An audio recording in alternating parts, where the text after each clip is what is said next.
Hello and welcome back to another episode of the Retail Podcast. I'm joined by Jason, an ex-Amazonian executive.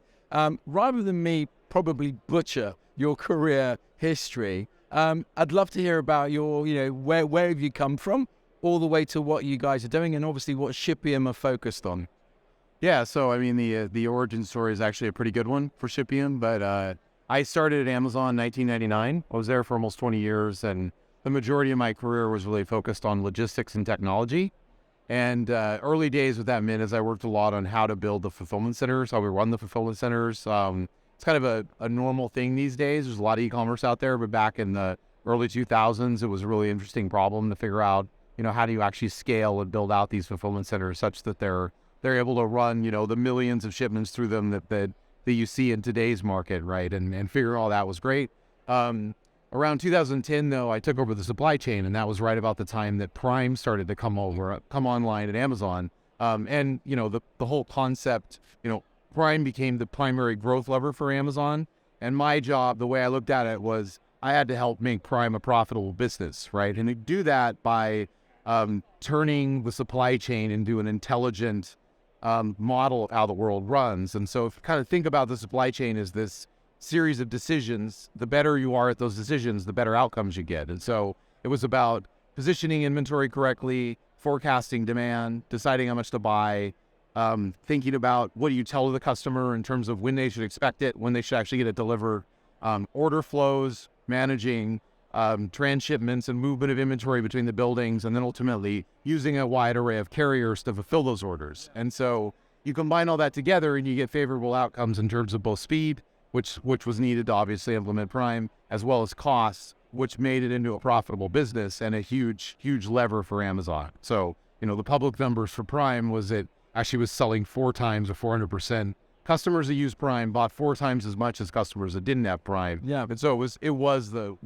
Started in. Exactly. It changed a lot of perspective. So I actually left Amazon in 2018 and I started Shipium in late 2019. And really what happened 2018 to 2019 is I was looking around the industry and I kind of found this white space out there that it was very clear that retailers, did not have the technology they needed to actually implement and compete directly with Amazon on the speed and delivery front. So both predictability and how accurately shipments get delivered to people, their expectations, which drives conversion and revenue, as well as just the actual speed of delivery based on using, getting inventory in the right position and then using the right carrier at the right time. And so that's the heart of what Shipium is trying to do. It's trying to provide a tools and technology that solves that. A lot of retailers have kind of invested heavily in the right people to do this, but they don't have the technology to actually solve that, and that's where Shipium fits in.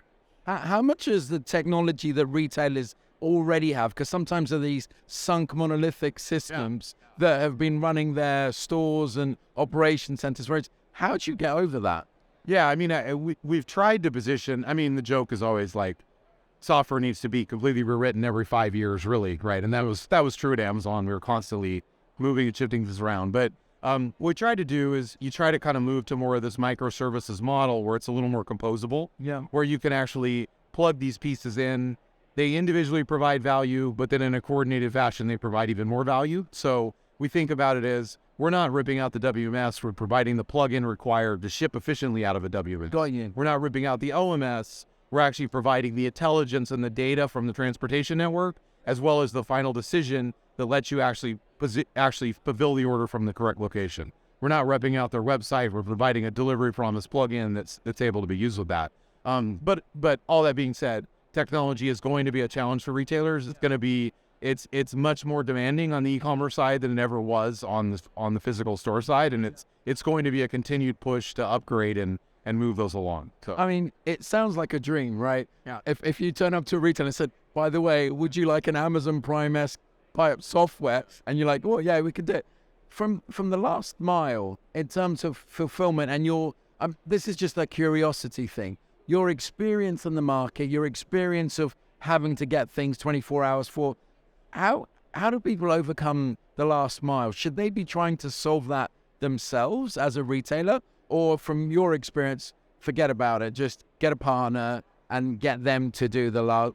I'm just curious what. Yeah, I mean, I think the first thought would just be Amazon didn't really get into delivering their own stuff until probably 2014, 2015, maybe even a little later in the U.S. And so you can go a long ways with carriers, and I actually think there's been a really growing ecosystem of carriers in the U.S. especially that are kind of approaching in innovative ways, right? You have the VOs that are using like more gig type flex workers. You have Pandion, which is trying to do dynamic routing. You have Smart Cargo, which is using the belly of the airplane. And I think all of that stuff, my point is there's a lot of new carriers out there that are doing a great job of kind of innovating and pushing the envelope. And it's more about optionality and having the ability to kind of use them at the right place at the right time. Yeah. And so I would say most companies can't justify doing their own delivery network at this point. Yeah. It makes a lot more sense to partner with someone like Shipium, where we can actually broaden you out and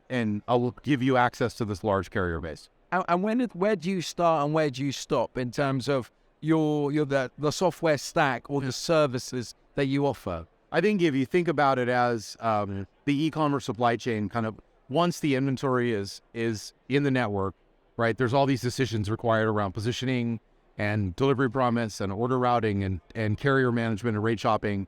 And we handle all of that in our platform and also the post-order tracking. We handle that stuff in our platform. We definitely don't work with orders. We're not an OMS, and we're definitely not a ocean freight competitor or freight forwarder or anything like that. And so, yeah. Okay. And then in terms of you mentioned early on some of the, I think it may have been off camera, conversion. As a retailer, what type of conversion numbers exist, or what have you seen from your experience? Yeah, I think I think so.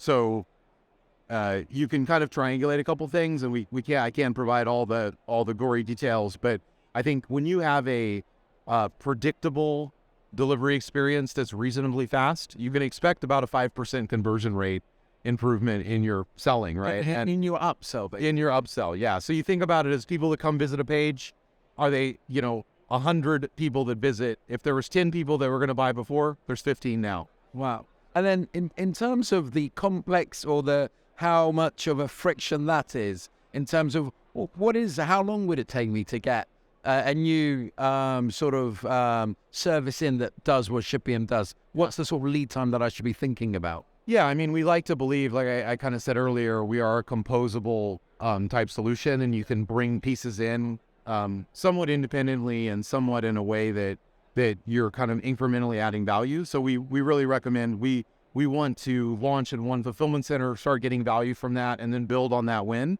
and continue to grow. And so that's kind of how we've typically approached it.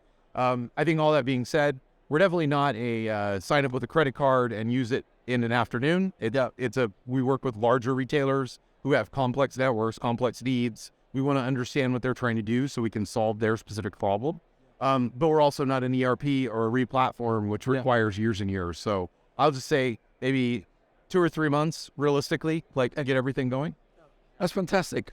You're a US-based company, so if I want to learn more about you, how do I find out about you? Where are you based? How do we get in contact? How do people get in contact with you guys? Out of Seattle, but you can definitely just go to shipium.com and there's information about how to contact us. So I love Seattle. Jason, thank you so much.